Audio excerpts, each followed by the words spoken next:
చిన్న ఇంజెక్షన్ ద్వారా మోకాలు మరియు నడుము నొప్పులకు దీర్ఘకాలిక పరిష్కారం. డాక్టర్ ప్రకాష్ గుడిపూడి. సంప్రదించండి. Allied's pain and pain management centre, Hyderabad. Phone చేస్తే ఏందమ్మంటే బాగానే ఉండవమ్మా అన్నది. డాడీ పోతున్నారమ్మా అన్న అంటే అమ్మ దేవుడి కాడికి పోదాం అన్నాడు. దేవుడి కాడికి పోతున్నామ్మా అన్నది. ఏ దేవుడి కాడికి పోతున్నామమ్మా అన్న అంటే అమ్మ ఒంటే బాగలేదమ్మా అని దేవుడి కాడికి పోతున్నా అమ్మ మరి నాన్న వాళ్ళకి చెప్పు ఒకళ్ళు ఫోన్ చేస్తే అన్నది. అంటే నేను దేవుడి కాడికి వచ్చి ఏమవుతామ్మా తెల్లబోయింది. తెల్లారి చేస్తే నేను దేవుడి కాడికి పోతున్నామా, దేవుడి కాడికి తీసుకుపోతాను, చిరాకు పడుతున్నామ్మా, నేను దేవుడి కాడికి పోతున్నా, దేవుడి కాడికి తీసుకుపోతున్నామ్మా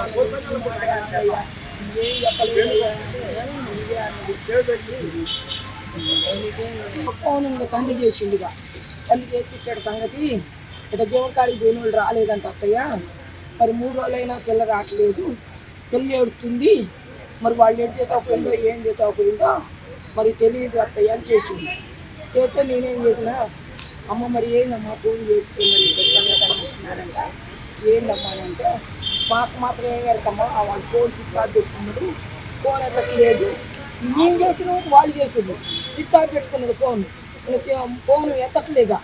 ఇంకా పోయిన తెల్లారి కానించే 10 కానించే ఫోన్ స్విచ్ ఆఫ్ పెట్టుకున్నాడు. ఇక ఎప్పుడైతే తెచ్చకపోయిండో ఇంక అప్పుడంటే స్విచ్ ఆఫ్ పెట్టుకున్నాడు. మేమేమి చేసినా ఫోన్ ఎత్తట్లేక. ఇంకా ఫోన్ చేసిన వాళ్ళు తల్లిదండ్రి చేసినా ఎత్తట్లా, నేను చేసినా ఎత్తట్లా. ఇంకా ఆఖరి మాట ఇంకా అదొక్కటే అన్నది నాతో, దేవుడి కాడికి పోతానమ్మా అని. శవం అక్కడ ఉందని పోలీస్ స్టేషన్ నుంచి ఫోన్ చేశారు. నవాపేటలో ఇద్దరు ఉన్నారంటని నాకు డౌట్ వచ్చి మా బావకాడు సెల్లి తీసుకొని ఫోన్ చేశారు. ఒక్కళ్ళు ఉన్నారా ఇద్దరు ఉన్నారని అడిగారు. ఒక్కళ్ళు అయితే ఉన్నారండు. అప్పుడే డౌట్ వచ్చింది, ఒక్కళ్ళే ఉన్నారంటే పాపకి ఏదో అయిందని. మేము వెళ్ళేసరికి ఇద్దరు కానిస్టేబుల్ వెళ్ళి తీసుకొని వచ్చారు బాబుని తీసుకొచ్చి కస్టడీలోకి తీసుకున్నారు.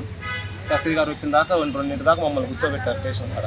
ఎస్ఐ గారు రాగానే తీసుకొని వచ్చేసినాం. కొంగరమల్లి గట్టికాడికి వస్తే మేము పెట్రోల్ కొట్టించుకుందామని వెనకైపోయినాం. సారోళ్ళు ముందుకు వచ్చేసారు. సారోళ్ళు పోయి గుట్టల్లో దోలాడారంట. నైట్ దొరకలే, లైట్ లేక పొద్దున్నే ఫోన్ చేస్తామని మా దగ్గరకు వచ్చి చెప్తే ఇంటికి వెళ్ళిపోయినా. పొద్దున్నే మార్నింగ్ 9:30 వచ్చేసి. మరిన్ని వీడియోస్ కోసం ఛానల్ ని సబ్స్క్రైబ్ చేయండి. లేటెస్ట్ అప్డేట్స్ కోసం వాట్సాప్ ఛానల్ ని ఫాలో చేయండి. అండ్ లింక్ డిస్క్రిప్షన్ లో ఉంది.